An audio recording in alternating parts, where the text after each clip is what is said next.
নমস্কাৰ আপোনালোক সকলোকে পুনৰবাৰ টিকে মাইণ্ডৰ অন্য এটা ৰাতিপুৱাৰ ধামাকাদাৰ খবৰলৈ স্বাগতম জনাইছো।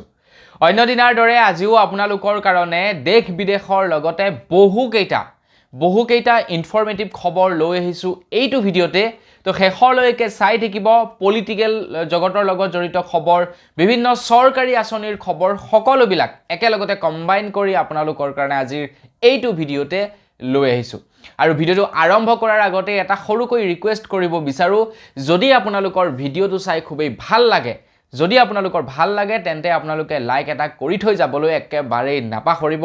প্ৰথমে ভিডিঅ'টো আপোনালোকে চাই লওক, তাৰ পাছত লাইক কৰিব, আৰু এতিয়ালৈকে যদি চেনেলটো আপোনালোকে ছাবস্ক্ৰাইব কৰা নাই তেন্তে ছাবস্ক্ৰাইব কৰিব এনেকুৱা ধৰণৰ নিতৌ খবৰ পাই থাকিবৰ কাৰণে। আগবাঢ়িছো প্ৰথমটো খবৰ ফালে। প্ৰথমটো খবৰ ওলাইছে আমাৰ অসমৰ মুখ্যমন্ত্ৰী ডক্টৰ হিমন্ত বিশ্ব শৰ্মা দেৱৰ ওপৰতে ওলাইছে প্ৰথমটো খবৰ হৈছে মন্ত্ৰী হিমন্ত বিশ্ব শৰ্মা দেৱে মুখ্যমন্ত্ৰীৰ পদত শপত গ্ৰহণ লোৱা যোৱাকালি 3 বছৰ সম্পূৰ্ণ হৈছে। যোৱাকালি হৈছিলে 10 মে। তো তেখেতে 10 মে তাৰিখৰ দিনাখন 3 বছৰ কমপ্লিট কৰিছে। তেখেতৰ মুখ্যমন্ত্ৰী পদত থকা 3 বছৰ কমপ্লিট হৈছে। তেখেতৰ পলিটিকেল কেৰিয়াৰ বহু দীঘলীয়া। তেখেতে বহুতো সংগ্ৰাম কৰি আহি, যথেষ্ট পৰিমাণৰ তেখেতে ষ্ট্ৰাগল কৰি আহি বৰ্তমান এইটো পৰ্যায়ত পাইছেগৈ। বৰ্তমান যিসকল লোকে নেকি লিডাৰশ্বিপ হৈ, যিসকল লোকে নেকি পলিটিক্সত জাষ্ট ভৰি দিয়ে, তো তেওঁলোকেই যি নেকি ধৰি লওক ডাইৰেক্ট ওপৰ পৰ্যায়ত পাব বিচাৰে। তো মন্ত্ৰী হিমন্ত বিশ্ব শৰ্মা দেৱে তেনেকুৱা ধৰণৰ কৰা নাই। তো ডাইৰেক্টলি আহি যে মুখ্যমন্ত্ৰী হৈছে তেনেকুৱা ধৰণৰ নহয়। বহুতো তেখেতে ষ্ট্ৰাগল কৰিছে, তেখেতে বহুতো কাম বন কৰিছে, ৰাইজৰ মন জয় কৰিছে, তাৰ পাছত গৈ এজন ভাল পলিটিকেল লিডাৰ হৈছে, তাৰ পাছতহে মুখ্যমন্ত্ৰী হৈছে। তো তেখেতক মুখ্যমন্ত্ৰী ৰূপে আপোনালোকে ভাল পাওক বা নেপাওক সেইটো পাছৰ কথা, কিন্তু তেখেতক এজন পলিটিকেল মানে লিডাৰশ্বিপ হিচাপে আপোনালোকে মানিব লাগিব। কাৰণ এজন যুৱকে ভাবক ক'ৰ পৰা আহি ক'ত তেখেতে মুখ্যমন্ত্ৰী পদ ল'বলৈ সক্ষম হৈছে। গতিকে যি কি নহওক, তেখেতলৈ আমাৰ বহুত বেছি শুভেচ্ছা থাকিলে। তো তেখেতে যাতে এনেদৰে ভালদৰে কাজবিলাক কৰি গৈ থাকে তাৰে কামনা কৰিছোঁ। তেখেত বহুত টেলেণ্টেড মানুহ। তেখেতে কিছু হয়তো বাউণ্ডেৰী থকাৰ কাৰণে কিছুমান এতিয়া কাম কাজ এৰা ধৰাৰ মাজত চলিব লগা হৈছে। আশা কৰোঁ আগন্তুক সময়ত তেখেতে অসমৰ কথা ভাবিব, অসমৰ ল'ৰা ছোৱালীৰ কথা ভাবিব আৰু ভালদৰে কাম কাজ কৰি যাব। আমাক আৰু কি লাগে? আমাৰ বিজেপি, এজিপি, কংগ্ৰেছ কোন জিকে সেইটোছে মতলব নাই। আমাৰ কথা হৈ গ'ল যি চৰকাৰী নহওক কিয় সেই চৰকাৰে ভাল কাম কৰিব লাগে। আপোনালোকৰ কোনোবা হয়তো থাকিব পাৰে কংগ্ৰেছক ভাল পায়, বিজেপিক ভাল পায়, এজিপিক ভাল পায়, আম আদমি পাৰ্টিক ভাল পায়। মোৰ সেইটোছে মতলব নাই। যাৰেই চৰকাৰ নহওক সেই চৰকাৰে মুঠৰ ওপৰত ভাল কাম কৰিব লাগে, মই সেইটোহে বিচাৰোঁ। বিজেপি, কংগ্ৰেছ যোনেই নহওক কিয়। তো বন্ধু বান্ধৱীসকল, আপোনালোকে যদি মোৰ কথাত একমত তেন্তে প্লিজ লাইক এটা কৰিবলৈ কিন্তু একেবাৰেই নাপাহৰিব। আগবাঢ়িছোঁ ইয়াৰ পাছৰটো খবৰ ফালে। ইয়াৰ পাছৰ খবৰটো পলিটিকেল খবৰ ওলাইছে। ইয়াৰ পাছৰ খবৰটো বিৰাটেই এটা সাংঘাতিক খবৰ ওলাইছে।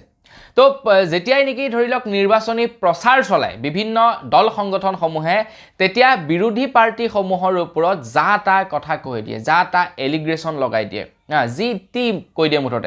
মুখত যি আহিলে তাকেই কৈ দিলে। তাৰ সত্যতা আছে নে নাই সেইটো পাছৰ কথা, কিন্তু মুখত যি আহে তাকেই কৈ দিয়ে, তাকেই বুলকি দিয়ে পলিটিকেল পাৰ্টিবিলাকে বা পলিটিচিয়ানসকলে তাকেই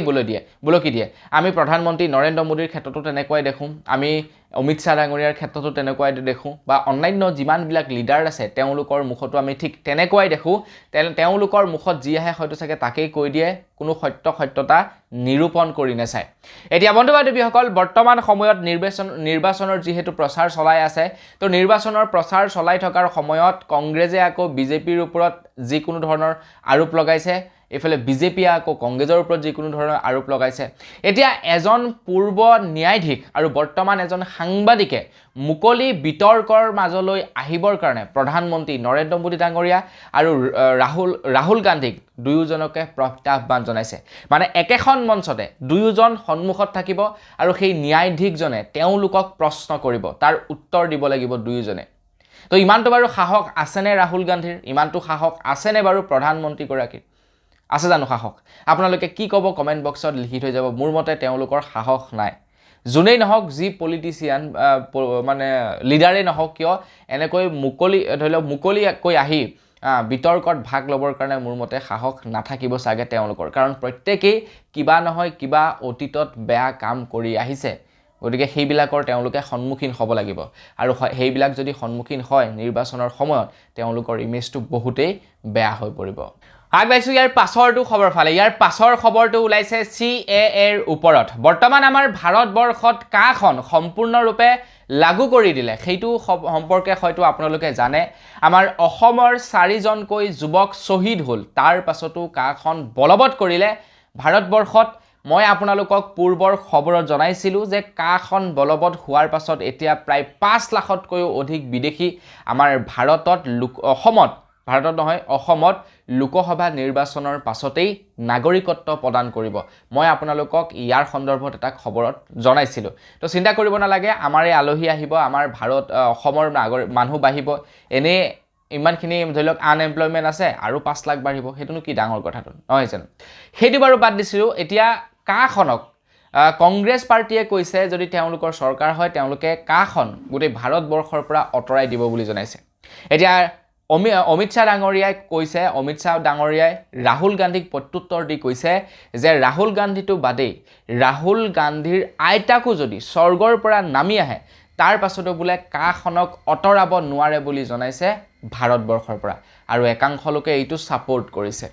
এতিয়া ছাপোৰ্ট কৰিবলগীয়া কথাটো কি হ'ল ভাবকচোন বাৰু। আগবাইছোঁ ইয়াৰ পাছৰটো খবৰ ফালে। ইয়াৰ পাছৰ খবৰটো ওলাইছে উৰিষ্যাৰ পৰা। ভাৰতৰ প্ৰধানমন্ত্ৰী নৰেন্দ্ৰ মোদী ডাঙৰীয়া দেৱে দম্ভালি মাৰি আছিলে যে আমি 400খন চিট দখল কৰিম, 400খন চিট দখল কৰি আমি পুনৰবাৰ চৰকাৰ গঠন কৰিম। কিন্তু এতিয়া যি নেকি পৰিস্থিতি আমি দেখা পাইছোঁ, তো তেওঁলোকৰ চৰকাৰ হ'লেও কিন্তু তেওঁলোকে 400 চিট কেতিয়াও নাপায়। তেওঁলোকে 400 চিট লৈ তেওঁলোকে চৰকাৰ গঠন কৰিব নোৱাৰে, কিয়নো ইখনৰ পাছত সিখন ৰাজ্যৰ এতিয়া আমি বেয়া স্বৰূপ দেখিবলৈ পাইছোঁ। এতিয়া খবৰ ওলাইছে উৰিষ্যাৰ পৰা। উৰিষ্যাত বৰ্তমান সময়ত RJD নামৰ এটা পাৰ্টিৰ চৰকাৰ আছে, মানে আঞ্চলিক দলৰ, যেনেকৈ নেকি অসম গণ পৰিষদ, যেনেকৈ নেকি AJP, যেনেকৈ নেকি ৰাইজৰ দল, ঠিক তেনেকৈ এটা আঞ্চলিক দলৰ চৰকাৰ আছে উৰিষ্যাত। তো ইয়াৰ আগৰ যি নেকি লোকসভা নিৰ্বাচন হৈছিলে সেই লোকসভা নিৰ্বাচনত বোলে বিজেপিয়ে কেৱল এখনহে চিট লাভ কৰিছিলে উৰিষ্যাত, বাকী সকলো প্ৰায়বিলাক চিটেই আঞ্চলিক দলসমূহে লাভ কৰিছিলে। এতিয়া সেই RJD পাৰ্টিটোৰ লগত, RJD নে BJD কিবা এটা আছিলে, যিয়ে নহওক আৰু সেই দলটিৰ লগত বিজেপিৰ মিত্ৰজোঁট হৈছিলে। তো তেওঁলোকে একেলগতে নিৰ্বাচন খেলিম বুলি কৈছিলে, কিন্তু নিৰ্বাচনৰ প্ৰাক মুহূৰ্তত এতিয়া সেই পাৰ্টিটোৱে কি কৰিলে, পাল্টা মাৰি দিলে আৰু তেওঁলোকে কৈছে যে আমি আঞ্চলিক দল ভাবেই খেলিম। আমাৰ যি নেকি দলৰ এটা বিশেষত্ব আছে, সেই বিশেষত্ব নাইকিয়া হৈ যাব আপোনাৰ লগত আমি যদি এক মিত্ৰজোঁটত হৈ নিৰ্বাচন খেলোঁ। গতিকে আমি আপোনালোকৰ লগত মিত্ৰজোঁট নকৰোঁ, আমি নিজাকৈ খেলিম, আমাৰ আঞ্চলিক দলে খেলিম আৰু উৰিষ্যাৰ জনসাধাৰণে আঞ্চলিক দলকেই ভোট দিব বুলি জনাইছে। তো বন্ধু বান্ধৱীসকল, গতিকে তাতে প্ৰায় 21খন নে কিমান চিট আছে, 21খন নে 26খন চিট আছে আপোনাৰ উৰিষ্যাত। গতিকে ভাবক, ইয়াৰ আগৰ লোকসভা নিৰ্বাচনত কেৱল এখন পাইছিলে, গতিকে এইবাৰ হয়তো সেনেকুৱাই কিবা এটা পাব। গতিকে 400 চিটৰ যি নেকি সপোন আছিলে সেয়া লাহে লাহে ধূলিসাৎ হোৱা দেখা গৈছে। আগবাইছোঁ ইয়াৰ পাছৰটো খবৰ ফালে। এইটো হৈছে মে' মাহ, নতুন বছৰ আৰম্ভ হোৱা মাত্ৰ 5 মাহ হৈছে। মাত্ৰ 5 মাহ নহয়, আধা আধি বছৰটো আদায় হ'ব আৰু নহয় জানো, 12 মহীয়াহে বছৰ। বাৰু যি কি নহওক, যাই হওক, কথাটো হৈ গ'ল যে এইটো আমাৰ অসমে বৰ্তমানলৈকে মানে এই 5 মাহত, এইটো মাহটো সম্পূৰ্ণ হোৱাই নাই, তো এপ্ৰিললৈকে 4 মাহ সম্পূৰ্ণ হৈছে। তো এইফালে আপোনাৰ 3 4 12 120 আৰু এইফালে 130 দিন। 130 দিনত বোলে কাজিৰঙাত আমাৰ অসমে প্ৰায় 10 কোটি টকাৰ ৰাজহ সংগ্ৰহ কৰিছে বুলি জনাইছে। পূৰ্বৰ বছৰতকৈ মানে 2023 চনতকৈও বেছি টকাৰ ৰাজহ সংগ্ৰহ কৰিছে কাজিৰঙাই মাত্ৰ এই 5 মাহ সময়তে। আৰু পূৰ্বৰ যি নেকি অভিলেখ আছিলে সেই অভিলেখো ভংগ কৰিছে। এতিয়া আমাৰ অসমলৈ বিদেশী পৰ্যটক খুব বেছি পৰিমাণে আহিছে বুলি খবৰ ওলাইছে, আৰু এইটো এটা আমাৰ কাৰণে পজিটিভ চাইন। কাৰণ ভাবক, যেতিয়াই নেকি বিদেশী পৰ্যটকবিলাক অসমলৈ আহিব, তেওঁলোকে কেৱল কাজিৰঙাখন চাম বুলি নাহিব, তেওঁলোকে গোটেই অসমখন ঘূৰিম বুলি আহিব। কাৰণ আমাৰ অসমখন ইমানো ডাঙৰ ষ্টেট নহয় যেন ঘূৰিবৰ কাৰণে বহুত সময়ৰ প্ৰয়োজন হ'ব, হয় নহয় জানো। গাড়ী লৈ ঘূৰোঁ বুলি ক'লে 2-3 দিনতে কমপ্লিট কৰি দিব পাৰে অসমখন ঘূৰি। গতিকে তেওঁলোক অকল আমাৰ কাজিৰঙাতেই আবদ্ধ নাথাকি গোটেই অসমখন ঘূৰিব। গতিকে তেওঁলোকে কি হ'ব, বস্তু বাহনি কিনিব। ইয়াৰ ফলত কি হ'ব, সৰু সুৰা ব্যৱসায়ীৰ পৰা ধৰি ডাঙৰ ব্যৱসায়ী পৰ্যন্ত যথেষ্ট পৰিমাণৰ লাভ হ'ব, আৰু পৰ্যটন ক্ষেত্ৰ যদি আগবাঢ়ে আমাৰ চৰকাৰৰ যথেষ্ট পৰিমাণৰ ৰাজহ সংগ্ৰহ হ'ব। আগবাইছোঁ ইয়াৰ পাছৰটো খবৰ ফালে আপোনালোকে যদি ষ্টক মাৰ্কেটত পইচা ইনভেষ্ট কৰে বা আপোনালোকে যদি মিউচুৱেল ফাণ্ডত পইচা ইনভেষ্ট কৰে তেন্তে আপোনালোকৰ কাৰণে এটা গুৰুত্বপূৰ্ণ খবৰ ওলাইছে আপোনালোকে যদি ৰিস্ক ল'বলৈ বেয়া পায় আপোনালোকে যেনিবা কোনোবা এটা কোম্পানীত পইচা ইনভেষ্ট কৰিবলৈ গৈছে তো আপোনালোকে সেই কোম্পানীটোৰ ওপৰত প্ৰথমে ভালদৰে ৰিচাৰ্চ কৰিব লাগিব আপোনালোকে ভালদৰে প্ৰথমে সেই কোম্পানীটোৰ ওপৰত এনালাইজ কৰিব লাগিব কোম্পানীটোৰ বিষয়ে জানিব লাগিব যে এই কোম্পানীটোৰ গ্ৰোথ ৰেট কেনেকুৱা এই কোম্পানীটোৱে অনাগত সময়ত কিমান প্ৰফিট দিব এই কোম্পানীটোৱে অনাগত সময়ত কিমান বিজনেছ কৰিব কিমান প্ৰফিট হ'ব তো কোম্পানীৰ প্ৰফিট হ'লেহে আপোনাৰ প্ৰফিট হ'ব নহয় জানো তো আপোনালোকে যদি সেইবিলাক টেনচন ল'বলৈ ইচ্ছা নকৰে আপোনালোকে কিন্তু পইচা ইনভেষ্ট কৰিব বিচাৰে এটা মেইন কথাটো হৈ গ'ল যে আপোনালোকে পইচা ক'ত ইনভেষ্ট কৰিব কোনটো কোম্পানীত ইনভেষ্ট কৰিব সেইটো এটা ডাঙৰ প্ৰশ্ন ষ্টক মাৰ্কেটটো এনেকুৱা এটা বস্তু য'ত নেকি আপোনালোকে যদি উঠি গ'ল ডবি গ'ল যদি উঠি যায় আপোনালোকৰ কোটিপতি আৰু যদি ডবি যায় আপোনালোকে ৰ'দপতি এনেকুৱা পৰিস্থিতি হ'ব পাৰে ষ্টক মাৰ্কেটৰ পৰা এতিয়া কথাটো হৈ গ'ল যে আপোনালোকৰ যেনিবা ষ্টক মাৰ্কেটত একো নলেজ নাই আপোনালোকে সেইবিলাক ৰিচাৰ্চ কৰিব নিবিচাৰে কোনটো কোম্পানী অনাগত 10 বছৰত কিমান টকা প্ৰফিট কৰিব যোৱা বিগত 5 বছৰত কিমান টকাৰ প্ৰফিট দিছে তেওঁলোকৰ গ্ৰোথ ৰেট কেনেকুৱা তেওঁলোকৰ প্ৰফিটেবিলিটি কেনেকুৱা তো এইবিলাকৰ বিষয়ে যদি আপোনালোকৰ তামঝাম কৰিবলৈ মন নাই তো আপোনালোকৰ কাৰণে এটা বিৰাটেই ভাল খবৰ ওলাইছে আপোনালোকে গোল্ডত ইনভেষ্ট কৰিব পাৰে বুলি জনাইছে গোল্ডত মানে সোণত আপোনালোকে পইচা ইনভেষ্ট কৰিব পাৰে যি প্ৰক্ৰিয়াৰে নহওক আপোনালোকে সোণ ঘৰত কিনি আনিও থব পাৰে বা অনলাইন প্লেটফৰ্ম বৰ্তমান কেবাটাও প্লেটফৰ্মত গোল্ড কিনিব পাৰি অনলাইন মাধ্যমেৰে তো তাতো আপোনালোকে পইচা ইনভেষ্ট কৰি থব পাৰে ঘৰত আনি থলেও থলে অনলাইনত ইনভেষ্ট কৰিলে আপোনালোকৰ কথা ক'ত আপোনালোকে কি কৰে সেইটো আপোনালোকৰ ওপৰত ডিপেণ্ড কৰে মোৰ ওপৰতো ঘৰত আনি থোৱাতকৈ অনলাইনত পইচা ইনভেষ্ট কৰিব লাগে মানে অনলাইন গোল্ডত পইচা ইনভেষ্ট কৰিব লাগে তো খবৰ লোৱা অনুসৰি অনাগত কিছু বছৰত গোল্ডৰ দাম 20% বৃদ্ধি পাব বুলি জনাইছে মানে কিছু বছৰ নহয় এই বছৰতে গোল্ডৰ দাম 20% লৈকে বৃদ্ধি পাব সোণৰ দাম এনেও বাঢ়ি গৈ আছে দিনক দিনে সোণৰ দাম যথেষ্ট পৰিমাণৰ বাঢ়িছে আজিৰ পৰা 2 বছৰ আগত যিমান আছিল আজি সেইটো ৰেটত আপোনালোকে সোণ কিনিবলৈ নাপায় অধিক বাঢ়িবলৈ ধৰিছে সোণৰ দাম গতিকে আপোনালোকে সোণত ইনভেষ্ট কৰিব পাৰে এটা বছৰতে আপোনালোকে 20% লৈকে প্ৰফিট পাব গতিকে আপোনালোকে যদি 1 লাখ টকা ইনভেষ্ট কৰে অহা বছৰত আপোনালোকে কিমান পাব 1,20,000 টকা আপোনালোকে পাই যাব 20,000 টকা আপোনালোকৰ প্ৰফিট হ'ব আগবাইছো ইয়াৰ পাছৰটো খবৰ ফালে ইয়াৰ পাছৰটো খবৰ ওলাইছে ষ্টেট বেংকৰ তৰফৰ পৰা আপোনালোকে বেংকিং সেক্টৰত চাকৰি কৰিম বুলি ভাবিছে নেকি কমেন্ট এটা কৰি জনাব যদি আপোনালোকে বেংকিং সেক্টৰত চাকৰি কৰিম বুলি ভাবিছে তেন্তে আপোনালোকে এতিয়া ষ্টেট বেংকত কাম কৰিব পাৰিব বুলি জনাইছে ষ্টেট বেংকে জনাইছে যে ষ্টেট বেংকে এতিয়া গোটেই ভাৰতবৰ্ষত প্ৰায় 12,000 নতুনকৈ চাকৰি মুকলি কৰিব বুলি জনাইছে য'ত আপোনালোকে এপ্লাই কৰিব পাৰিব য'ত আপোনালোকে কৰিব পাৰিব কাম এটা কথাটো হৈ গ'ল যে ষ্টেট বেংকত চাকৰি কৰিবৰ কাৰণে ভাগ্যও যথেষ্ট লাগিব কপাল যথেষ্ট লাগিব আপোনালোকৰ পঢ়া শুনাও যথেষ্ট লাগিব আপোনালোকে আৰু সেই মাইক্ৰ ফাইনেন্সত চাকৰি পোৱাৰ নিচিনাকৈ ষ্টেট বেংকত চাকৰি নাপায় ষ্টেট বেংকত চাকৰি পাবলৈ হ'লে আপোনাৰ টেলেণ্ট নলেজ দুয়োটা আপোনালোকে সমানে লাগিব আৰু ভাগ্যও আপোনালোকক লাগিব তেতিয়াহে আপোনালোকে ষ্টেট বেংকত কৰিব পাৰিব চাকৰি এতিয়া আপোনালোকে যদি কৰিব বিচাৰে আপোনালোকে যদি MBA কৰি ৰাখিছে আপোনালোকে যদি কমাৰ্চৰ ষ্টুডেন্ট হয় বা আপোনালোকৰ যদি পাৰ্সেন্টেজ ভাল কমাৰ্চৰ বুলিয়ে কথা নাই আপোনালোকে আৰ্টছৰে নহওক কিয় আপোনালোকৰ যেনিবা পাৰ্সেন্টেজ ভাল আপোনালোকৰ সেই টেলেণ্টটো আছে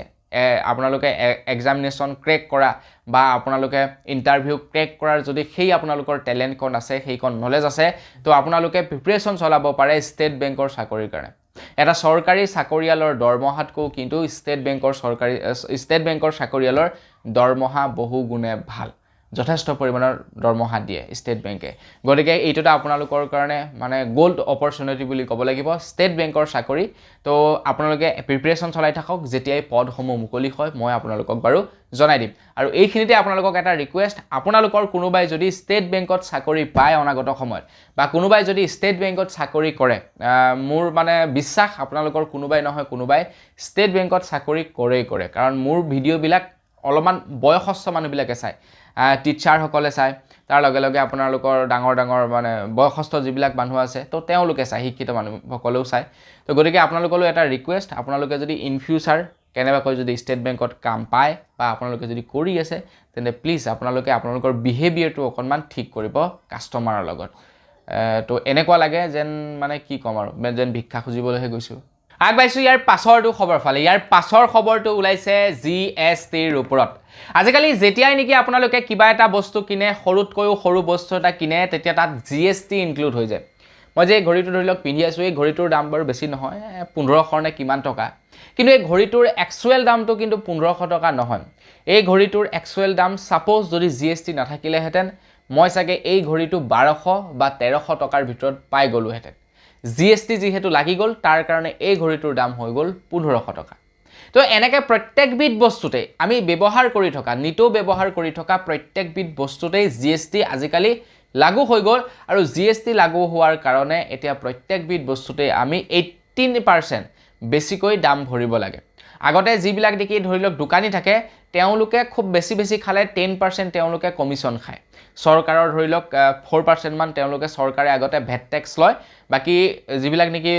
ৰিটেইলাৰ থাকে তেওঁলোকেতো 1% 2%টো কেতিয়াবা এৰি দিয়ে অকমান দামী মাল হলে বাকি অকনমান কম দামী মাল হলে তেওঁলোকে যেনিবা 20% 30% খায় এতিয়া চৰকাৰে প্ৰত্যেকটো বস্তুত 18% চৰকাৰে খাই দিয়ে তাৰ পাছত আহি গ'ল আপোনালোকৰ হে যিজন ৰিটেইলাৰ থাকে সেই ৰিটেইলাৰজনে খাই ৰিটেইলাৰজনে 10% মান খাই দিয়ে মানে 28% মান আমি বেছিকৈ ভৰিব লাগে এটা যি কোনো ধৰণৰ সামগ্ৰীত গতিকে ভাবক কিমান টকা আমাৰ ওলাই গৈ আছে পকেটৰ পৰা তো সেই কাৰণে দিনক দিনে বস্তুবিলাকৰ দাম বঢ়াই গৈ আছে কোম্পানী বিলাকে তো বন্ধু বান্ধৱীসকল এইখিনিতে GSTৰ ওপৰত এটা খবৰ ওলাইছে কেন্দ্ৰ চৰকাৰক সুপ্ৰিম কোৰ্টে এটা এলাৰ্ট জাৰি কৰি দিছে কেন্দ্ৰ চৰকাৰে কৈছে যে তোমালোকে দাবী ধমকি দি মানুহৰ পৰা GST সংগ্ৰহ কৰিব নোৱাৰিবা দোকানীৰ পৰা তোমালোকে দাবী ধমকি দি GST সংগ্ৰহ কৰিব নোৱাৰিবা GST পে কৰিবৰ কাৰণে তোমালোকে দাবী ধমকি দিব নোৱাৰিবা আমি বিভিন্ন সময়ত শুনা পাই থাকো যে ট্যাক্স পে নকৰাৰ কাৰণে কি হয় ৰেট মাৰেগে বা ফোন কলৰ জৰিয়তে দাবী ধমকি দিয়ে এনেকুৱা ধৰণৰ কাম কাজ কৰিব নোৱাৰিব বা বিভিন্ন ধৰণৰ এডভাৰটাইজমেন্টৰ জৰিয়তে বা বিভিন্ন ধৰণৰ ৰুল ৰেগুলেশন উলিয়াই যিবিলাক নেকি ধৰি লওক ৰিটেইলাৰ থাকে যিবিলাক বিজনেছমেন থাকে তেওঁলোকক ভয় খুৱাব নোৱাৰিব যে GST নিদিলে তহঁতক এইটো কৰিম সেইটো কৰিম গতিকে তহঁতে GST পে কৰ GST যদি পে নকৰ তহঁতৰ ফাইন লগাই দিম তো এনেকুৱা ধৰণৰ যিবিলাক নেকি এডভাৰটাইজমেন্ট যিবিলাক নেকি নিৰ্দেশনা যিবিলাক নেকি ৰুল ৰেগুলেশন তো এইবিলাক কৰিব নোৱাৰিব বুলি জনাইছে কেন্দ্ৰ চৰকাৰে আগবাইছোঁ ইয়াৰ পাছৰটো খবৰ ফালে ইয়াৰ পাছৰ খবৰটো বিৰাটে এটা ইন্টাৰেষ্টিং খবৰ ওলাইছে খবৰ লাইছে কি জানেনে এতিয়া বলে জেনেকৈ নেকি ওপেন ইউনিভাৰ্সিটি মানে মুক্ত বিশ্ববিদ্যালয় যত নেকি আমাৰ ইচ্ছা অনুসাৰে পঢ়া শুনা কৰিব পাৰো নহয় জানো তো আপুনি যেনিবা এজন সাপোজ ধৰি লওক কিবা এটা বিজনেছ কৰি আছে তো আপোনালোকে বিজনেছ কৰি থাকিও আপোনালোকে কলেজলৈ যাব পাৰে কলেজ পঢ়িব পাৰে আপোনালোকে এক্সাম দিব পাৰে এক্সাম বিলাক হয় দেওবাৰ দিনাখন পঢ়া শুনাও হয় দেওবাৰ দিনাখন আপোনালোকে ধৰি লওক ঘৰতে থাকি পঢ়িব পাৰে ওপেন ইউনিভাৰ্সিটি তো আমাৰ অসমতো যেনেকৈ নেকি কৃষ্ণকান্ত সন্দিকৈ মুক্ত বিশ্ববিদ্যালয় আছে তো বন্ধু বান্ধৱীসকল ঠিক তেনেকৈ মানে এই যিকি ওপেন বিশ্ববিদ্যালয়ৰ সিস্টেম তাত কোনো ধৰণৰ ধৰি লওক লিমিটেশন নাই যে তোমালোকে কলেজত এন্ট্ৰি হ'বই লাগিব তেতিয়াহে তোমালোকে পৰীক্ষা দিব পাৰিবা এনেকৈ যি নেকি ৰুল ৰেগুলেশন থাকে এইবিলাক কি হয় ওপেন ইউনিভাৰ্সিটি বিলাকত নাথাকে তো মুক্ত বিশ্ববিদ্যালয় বিলাকত এনেকুৱা ধৰণৰ মানে ৰুল ৰেগুলেশন বিলাক নাথাকে এতিয়া খবৰ ওলাইছে যে সুপ্ৰিম কোৰ্টৰ তৰফৰ পৰা এটা নিৰ্দেশনা দিছে যে আমাৰ ভাৰতবৰ্ষত ওপেন জেল বনোৱাৰ এটা নিৰ্দেশনা প্ৰকাশ কৰিছে এটা নিৰ্দেশনা দিছে ওপেন জেল বনাবৰ কাৰণে ওপেন জেলৰ নিয়ম বনাবৰ কাৰণে আমাৰ কেন্দ্ৰ চৰকাৰক সুপ্ৰিম কোৰ্টে নিৰ্দেশনা দিছে এটা ওপেন জেল আকৌ কেনেকুৱা ধৰণৰ সিস্টেম হ'ব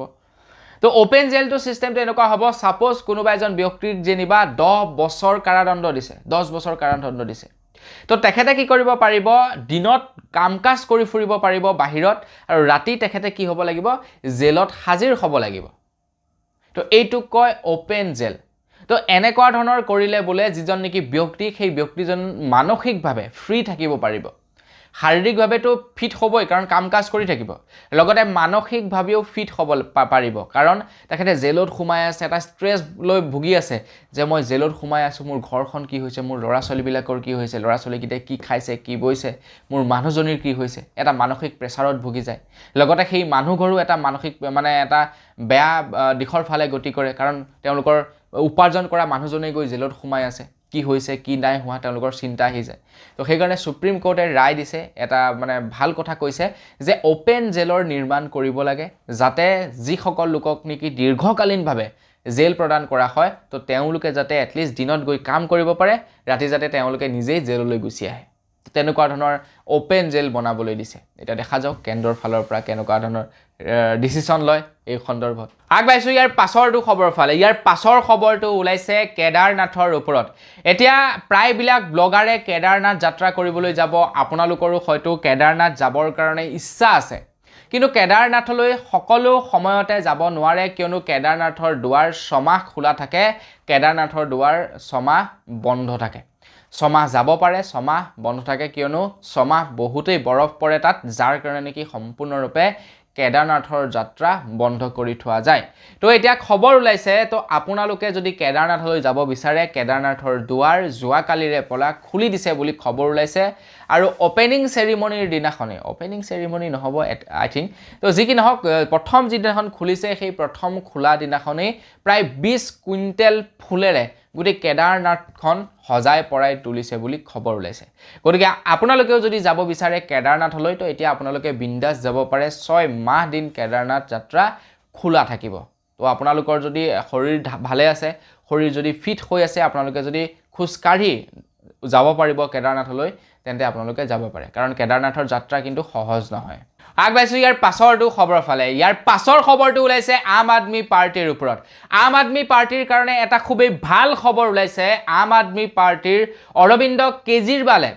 1 জুন তাৰিখলৈকে জামিন লাভ কৰিলে বুলি জনাইছে 1 তাৰিখলৈকে জামিন লাভ কৰিলে তো তেখেতক জামিন দিয়া হৈছে লোকসভা নিৰ্বাচনৰ প্ৰচাৰৰ বাবে সুপ্ৰিম কোৰ্টে কৈছে যে 5 বছৰৰ মূৰত নিৰ্বাচন আহে আৰু সেই নিৰ্বাচনত তেখেতক মানে জামিন দিয়াটো এটা কৰ্তব্য বুলি কৈছে কাৰণ দিল্লীৰ মুখ্যমন্ত্ৰী অৰবিন্দ কেজৰিৱাল যেহেতু এটা ডাঙৰ ক্ৰাইমৰ শিকাৰ নহয় তেখেতে এজন ডাঙৰ দোষী নহয় যে তেখেতক জামিন দিব পৰা নাযাব তো সেই কাৰণে তেখেতক কি কৰিছে 1 তাৰিখ পৰ্যন্ত 1 জুন পৰ্যন্ত তেখেতক জামিন প্ৰদান কৰিছে কিন্তু 2 তাৰিখৰ দিনাখনে তেখেতে কোনো ধৰণৰ কণ্ডিশ্যন নৰখাকৈ কোনো ধৰণৰ শৰ্ত নৰখাকৈ শৰ্ত সাপেক্ষে তেখেতে পুনৰ 2 তাৰিখৰ দিনাখন 2 জুনৰ দিনাখন তেখেতে পুনৰ জেলত হাজিৰ হ'ব লাগিব বুলি জনাইছে কিন্তু ইডি তৰফৰ পৰা আবেদন দিছিলে তেখেতক জামিন নিদিবৰ কাৰণে কিন্তু ইডিৰ এই আবেদন খাৰিজ কৰিছে উচ্চতম ন্যায়ালয়ে কৈছে যে তেখেতে ইমানো ডাঙৰ ধৰি লওক ই কৰা নাই যে তেখেতক জামিন দিব পৰা নাযাব গতিকে 5 বছৰৰ মূৰত ইলেকশ্যন আহে যাওক তেখেতে প্ৰচাৰ চলাওক নহয় জানো তো বন্ধু বান্ধৱীসকল আপোনালোকে কি ক'ব ইয়াতে কমেণ্ট এটা কৰি জনাব আৰু এটা কথা হৈ গ'ল কি যেতিয়া নেকি এনেকুৱা ধৰণৰ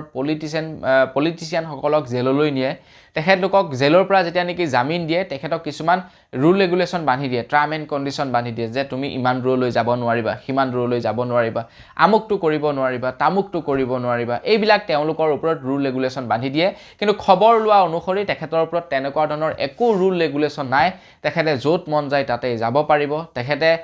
যি ক'বলৈ মন যায় তাকেই ক'ব পাৰিব তেখেতৰ কোনো ধৰণৰ বাধা-বাধকতা নাই কিন্তু 2 তাৰিখৰ দিনাখন তেখেতে গৈ হাজিৰ হ'ব লাগিব যদি 2 তাৰিখৰ দিনাখন নিজেই গৈ আকৌ হাজিৰ নহয় তেন্তে তেখেতক এৰেষ্ট কৰা হ'ব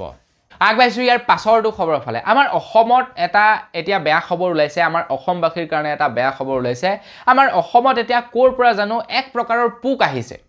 আৰু এই পোকবিধে গোটেই খেতি বাতিৰ লগতে ঘৰৰ সামগ্ৰী পৰ্যন্ত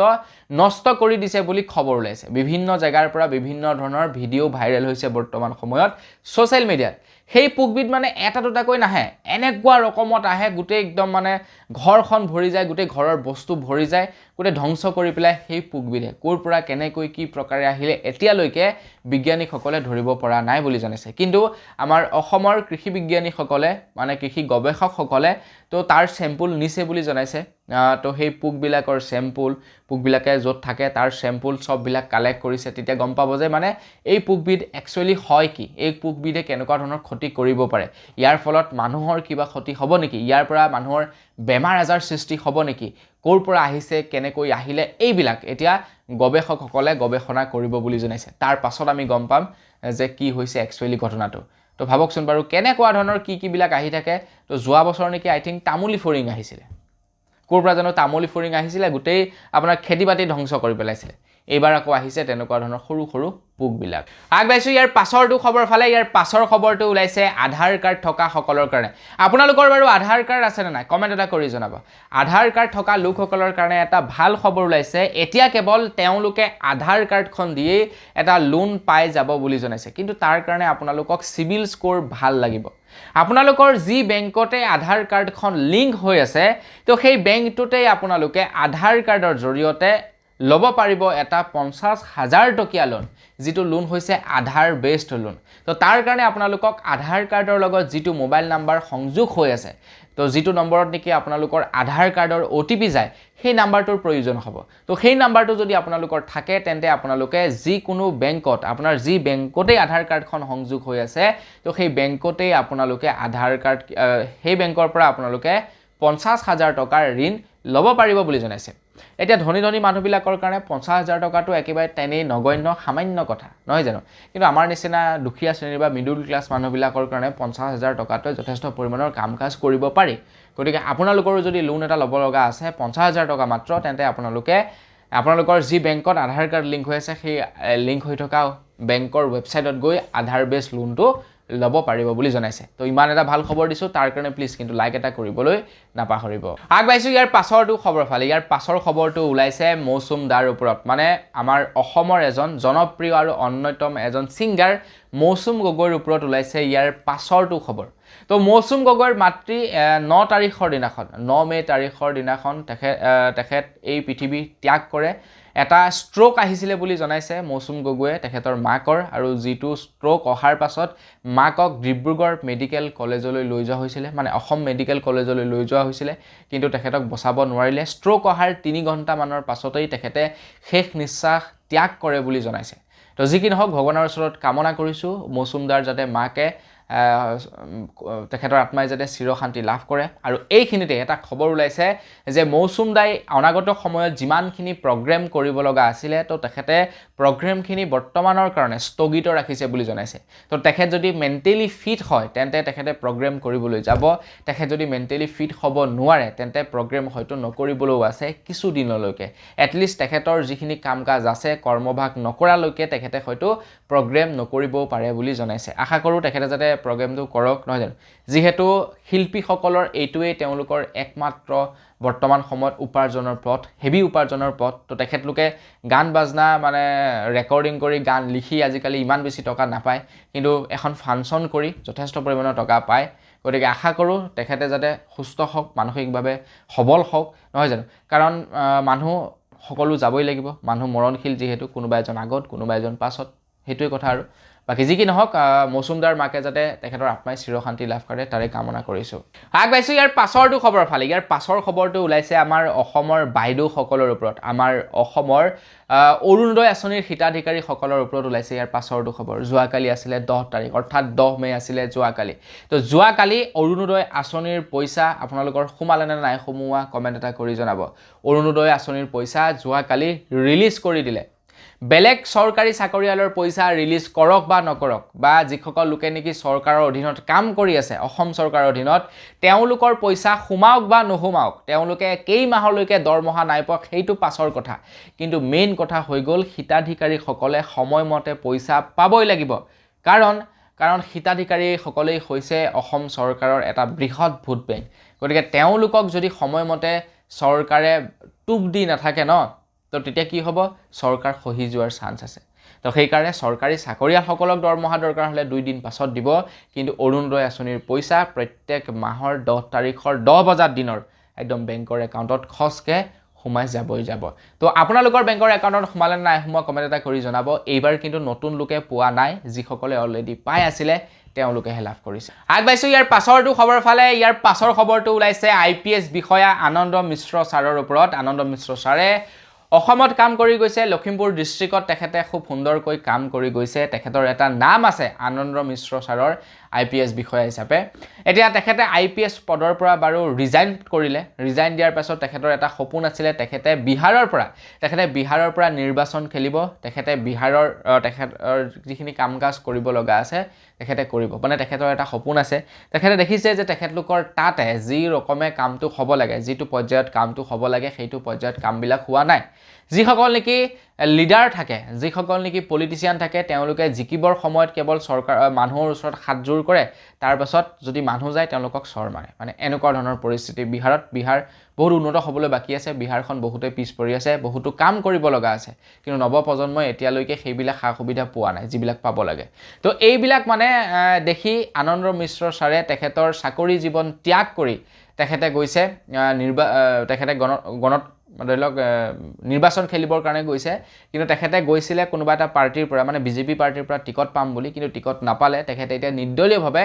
নিৰ্বাচন খেলিব বুলি জনাইছে আৰু তেখেতে মনোনয়ন পত্ৰ অলৰেডি দাখিল কৰিলে আৰু তাৰ পাছত এতিয়া পুৰা জোৰদাৰ নিৰ্বাচনৰ প্ৰচাৰত লাগি আছে আগবাইছো ইয়াৰ পাছৰটো খবৰ ফালে ইয়াৰ পাছৰ খবৰটো ওলাইছে ঢকুৱাখানাৰ পৰা ঢকুৱাখানাৰ এগৰাকী 53 বয়সীয়া মহিলাই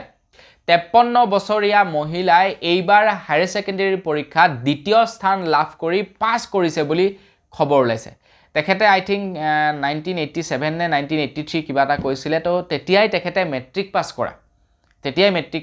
পাছ কৰা তো এতিয়া তেখেতে হায়াৰ সেকেন্ডাৰী এইবাৰ হায়াৰ সেকেন্ডাৰী পৰীক্ষা দিলে আৰু হায়াৰ সেকেন্ডাৰী পৰীক্ষা দি তেখেতে সুকলমে দ্বিতীয় স্থানত পাছ কৰিছে তো এইটোৱে প্ৰমাণ কৰে যে মানুহৰ যদি ইচ্ছা থাকে মানুহৰ যদি একাগ্ৰতা থাকে মানুহৰ যদি মন এটা থাকে কিবা এটা কৰি দেখুৱাৰ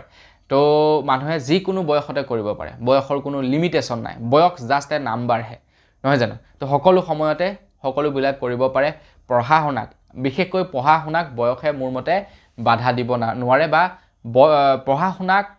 বয়স এজে মানে ওয়াল হ'ব নোৱাৰে তো বন্ধু বান্ধৱীসকল তো তেখেতে এগৰাকী অংগনবাদীৰ কৰ্মী বুলি খবৰ ওলাইছে তো তেখেতে চাগে সেই চাকৰিৰ প্ৰমোচনৰ কাৰণেও হয়তো চাগে পৰীক্ষা দিব পাৰে তেনেকুৱা ধৰণৰ হ'ব পাৰে বাকি যি কি নহওক 53 বছৰ বয়সত যে পাছ কৰিছে সেইটো ডাঙৰ কথা আগবাইছো ইয়াৰ পাছৰটো খবৰ ফালে আৰু একেবাৰে শেষৰটো খবৰ ফালে একেবাৰে শেষৰ খবৰটো ওলাইছে কোভিড-19 ইনজেকচনৰ ওপৰত কোভিড-19 ইনজেকচন কোভিচিল্ড যিটো নেকি এটা বিতৰ্কৰ সৃষ্টি কৰি আছে যিটো ইনজেকচন লোৱাৰ পাছত মানুহৰ দেহত বিভিন্ন ধৰণৰ ৰিয়েকচন হ'ব পাৰে বুলি জনাইছে আৰু সেইটো স্বয়ং